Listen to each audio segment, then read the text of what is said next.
It was 8 o'clock when we landed. We walked for a short time on the shore, enjoying the transitory light, and then retired to the inn and contemplated the lovely scene of waters, woods, and mountains, obscured in darkness, yet still displaying their black outlines.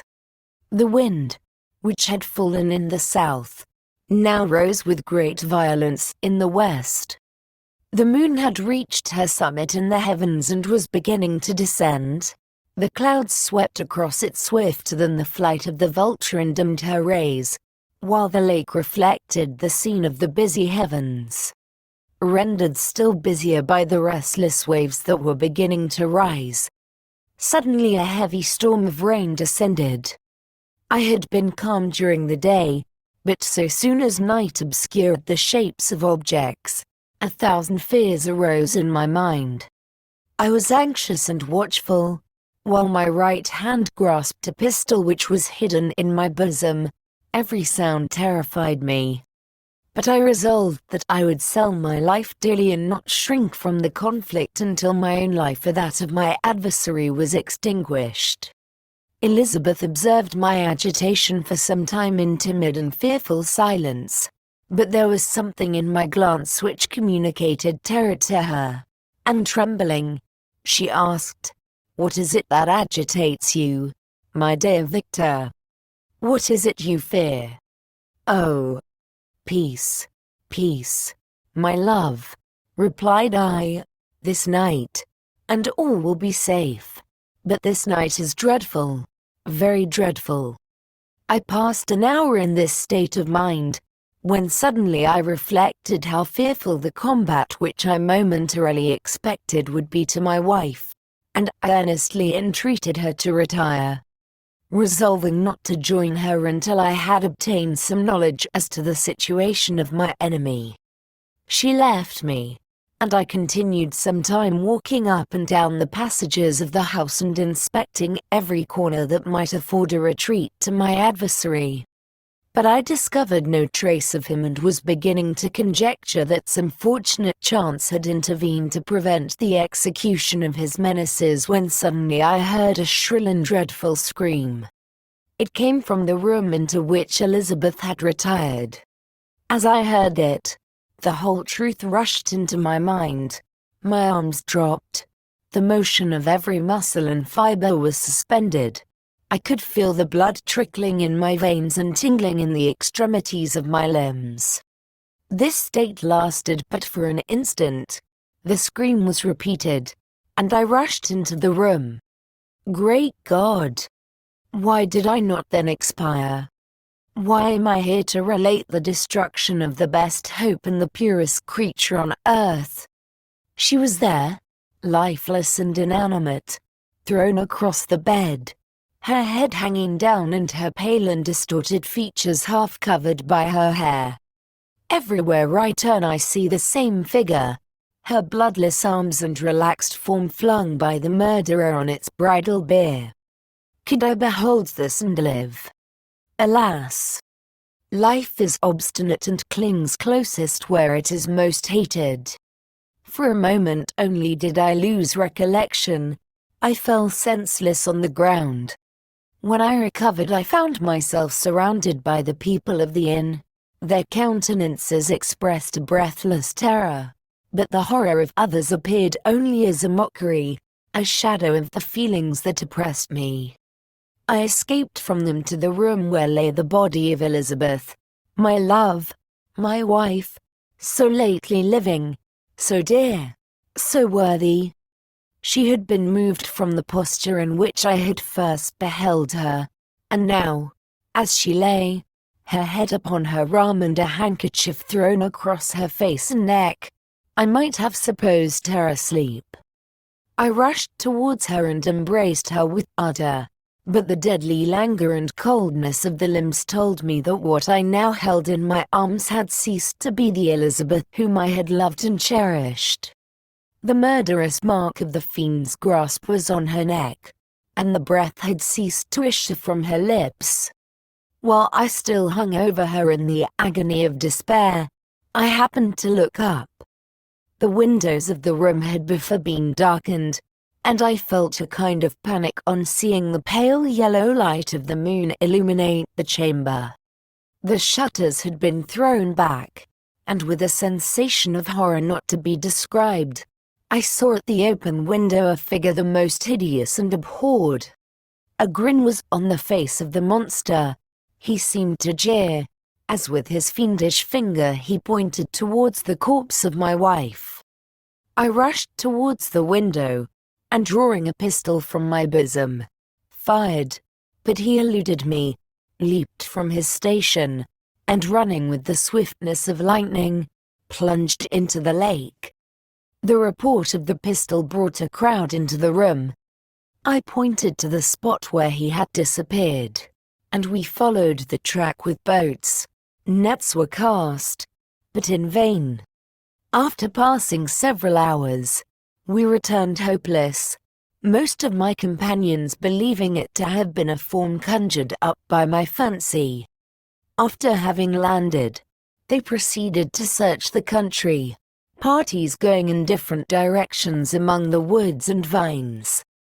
I attempted to accompany them and proceeded a short distance from the house, but my head whirled round, my steps were like those of a drunken man. I fell at last in a state of utter exhaustion, a film covered my eyes, and my skin was parched with the heat of fever. In this state I was carried back and placed on a bed, hardly conscious of what had happened. My eyes wandered round the room as if to seek something that I had lost. After an interval I arose, and as if by instinct, crawled into the room where the corpse of my beloved lay. There were women weeping around. I hung over it and joined my sad tears to theirs. All this time no distinct idea presented itself to my mind, but my thoughts rambled to various subjects, reflecting confusedly on my misfortunes and their cause. I was bewildered, in a cloud of wonder and horror. The death of William, the execution of Justine, the murder of Clerval, and lastly of my wife. Even at that moment I knew not that my only remaining friends were safe from the malignity of the fiend. My father even now might be writhing under his grasp, and Ernest might be dead at his feet. This idea made me shudder and recalled me to action. I started up and resolved to return to Geneva with all possible speed. There were no horses to be procured, and I must return by the lake. But the wind was unfavorable, and the rain fell in torrents. However, it was hardly morning, and I might reasonably hope to arrive by night. I hired men to row and took an oar myself, for I had always experienced relief from mental torment in bodily exercise. But the overflowing misery I now felt, and the excess of agitation that I endured rendered me incapable of any exertion. I threw down the oar, and leaning my head upon my hands, gave way to every gloomy idea that arose. If I looked up, I saw scenes which were familiar to me in my happier time and which I had contemplated but the day before in the company of her who was now but a shadow and a recollection. Tears streamed from my eyes. The rain had ceased for a moment, and I saw the fish play in the waters as they had done a few hours before. They had then been observed by Elizabeth. Nothing is so painful to the human mind as a great and sudden change. The sun might shine or the clouds might lower, but nothing could appear to me as it had done the day before. A fiend had snatched from me every hope of future happiness. No creature had ever been so miserable as I was. So frightful an event is single in the history of man. But why should I dwell upon the incidents that followed this last overwhelming event? Mine has been a tale of horrors. I have reached their acme, and what I must now relate can but be tedious to you. Know that, one by one, my friends were snatched away. I was left desolate. My own strength is exhausted, and I must tell, in a few words, What remains of my hideous narration? I arrived at Geneva. My father and Ernest yet lived, but the former sunk under the tidings that I bore. I see him now, excellent and venerable old man. His eyes wandered in vacancy, for they had lost their charm and their delight. His Elizabeth, his more than daughter, whom he doted on with all that affection which a man feels, who in the decline of life, having few affections, clings more earnestly to those that remain. Cursed be the fiend that brought misery on his grey hairs and doomed him to waste in wretchedness. He could not live under the horrors that were accumulated around him. The springs of existence suddenly gave way. He was unable to rise from his bed, and in a few days he died in my arms. What then became of me? I know not. I lost sensation, and chains and darkness were the only objects that pressed upon me. Sometimes, indeed, I dreamt that I wandered in flowery meadows and pleasant vales with the friends of my youth, but I awoke and found myself in a dungeon. Melancholy followed, but by degrees I gained a clear conception of my miseries and situation and was then released from my prison. For they had called me mad, and during many months, as I understood, a solitary cell had been my habitation. Liberty, however, had been a useless gift to me, had I not, as I awakened to reason, at the same time awakened to revenge. As the memory of past misfortunes pressed upon me, I began to reflect on their cause, the monster whom I had created, the miserable damon whom I had sent abroad into the world for my destruction. I was possessed by a maddening rage when I thought of him, and desired and ardently prayed that I might have him within my grasp to wreak a great and signal revenge on his cursed head. Nor did my hate long confine itself to useless wishes. I began to reflect on the best means of securing him, and for this purpose, about a month after my release, I repaired to a criminal judge in the town and told him that I had an accusation to make, that I knew the destroyer of my family, and that I required him to exert his whole authority for the apprehension of the murderer.